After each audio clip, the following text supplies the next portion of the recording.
All right, in this lesson, we're going to look at how to find the area of a more complex shape. Okay, with area, we're still looking at two-dimensional, so something flat. Now, see, we're given this shape here. This is not like a traditional shape. We've done squares, rectangles, trapezoids, circles, parallelograms, triangles, right? And this is none of those.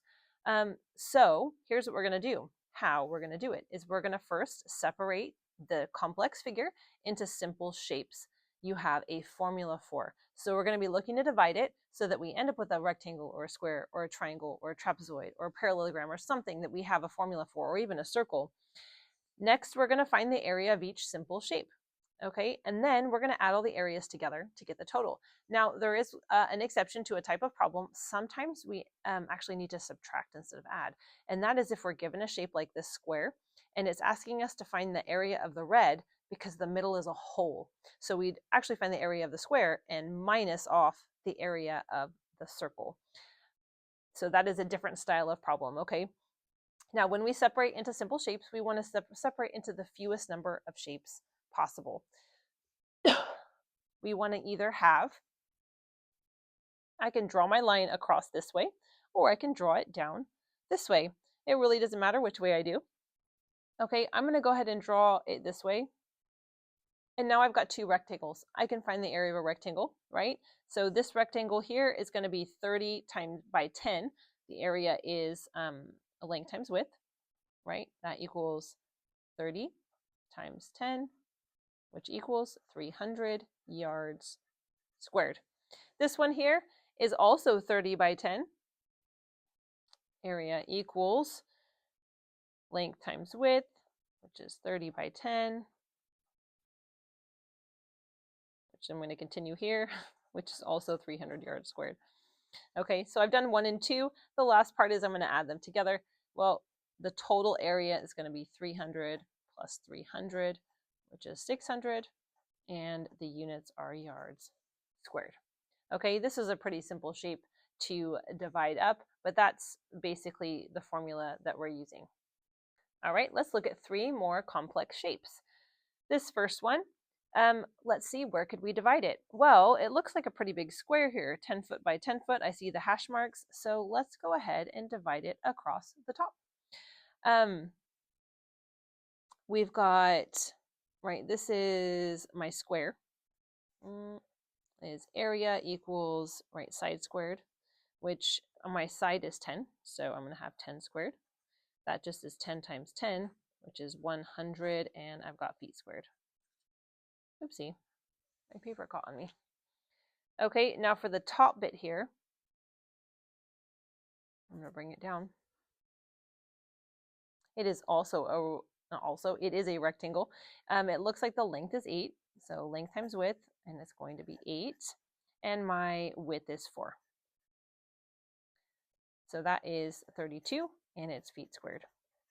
My total area, my big A, is going to be the 2 added together, 100 plus 32, which is 132 feet squared. Let's go on to our next shape. Now, where could we divide this shape? There's a couple ways. I see a little foot sticking out here. So that could be a triangle, and if I did that, I have a formula for triangle, but I'm not sure what the height of this is going to be. And I need to be able to either deduce the height and minus some things to figure it out, or be given the height. And since I'm not, I'm going to look and see, is there another way I could divide this up that might be easier because I have the measurements for. And I see that if I were to cut a line across here, I've made a rectangle and I've made a trapezoid. Okay, and I've got the base of this trapezoid. I have the top of it. That should be the same as here. And all I will need is the height of the trapezoid, which actually I could figure out because I'm given, see this hash mark and this hash mark. So those don't look the same because I'm not good at drawing scale drawings. But it means that this is also 15. Okay, and we know that this right here is 8. So this spot right here is going to be 15 minus 8, which is 7 meters. Okay, so this side or the height of my trapezoid is going to be 7 meters. All right. No, I guess I could have used that for my triangle, but I still think this is going to be easier. All right, so let's do this. We've got the area of a triangle, which is length times width. That's going to be length 15 times my width, which is 8. And 15 times 8, well, I know 8 times 10 is 80, and 8 times 5 is 40. So that's going to give me 120. My units are meters squared. I apologize for that bit of mental math I just verbalized there. You could write it out with long multiplication if you're not sure about that.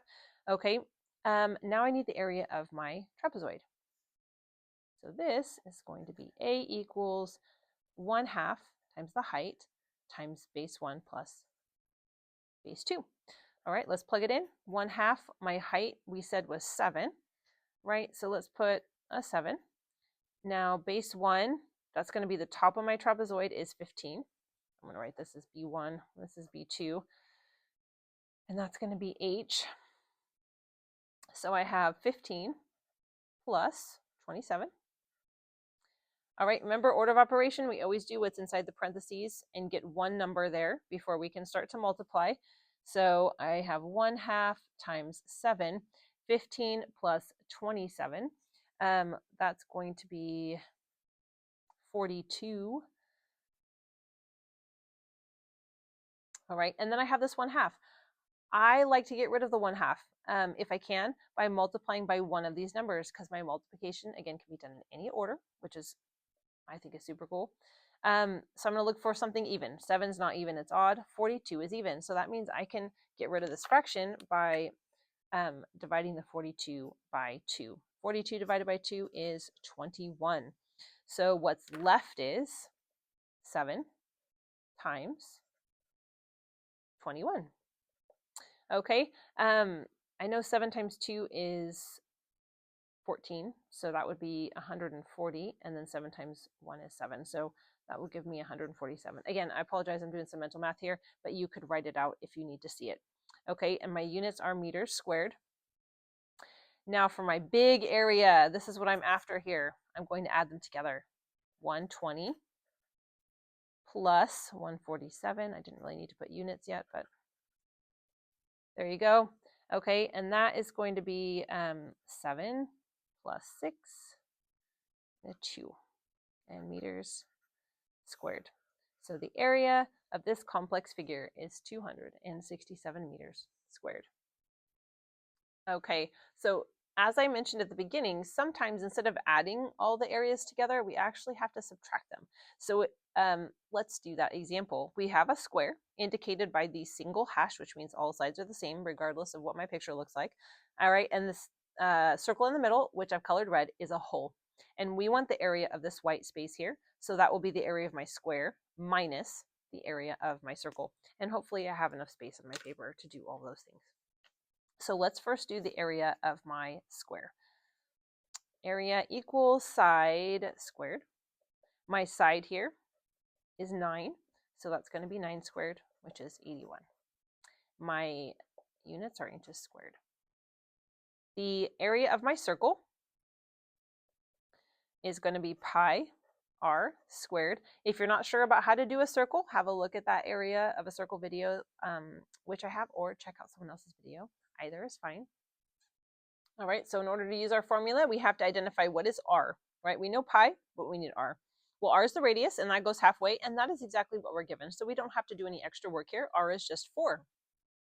So we're going to write 3.14 times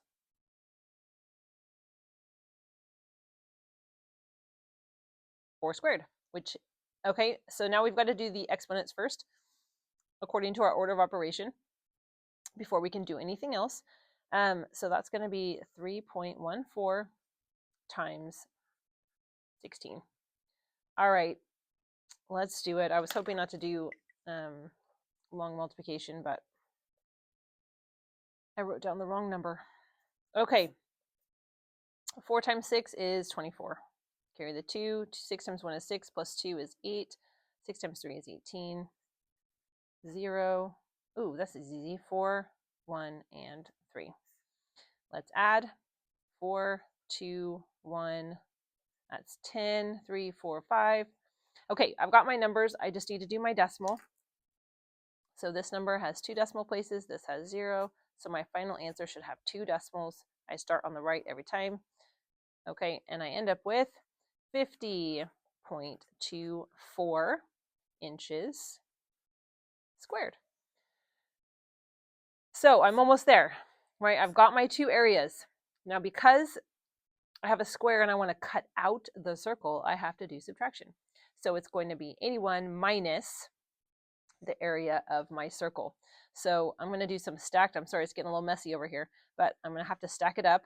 Minus 50.24. Now, if you end up with a problem like this, you can just do this 0.00, right? Because 81 is the same as 81.00. And I'm going to have to borrow. Let's go ahead and use this 0. That's 10. I have to borrow from there. That's 9. All right, 10 minus 4 is 6. 9 minus 2 is 7. 0 minus 0 is 0. 8 minus 5 is 3. Bring down my decimal. And don't forget my units, which are inches squared. So the area of the white space right here is 30.76 inches squared.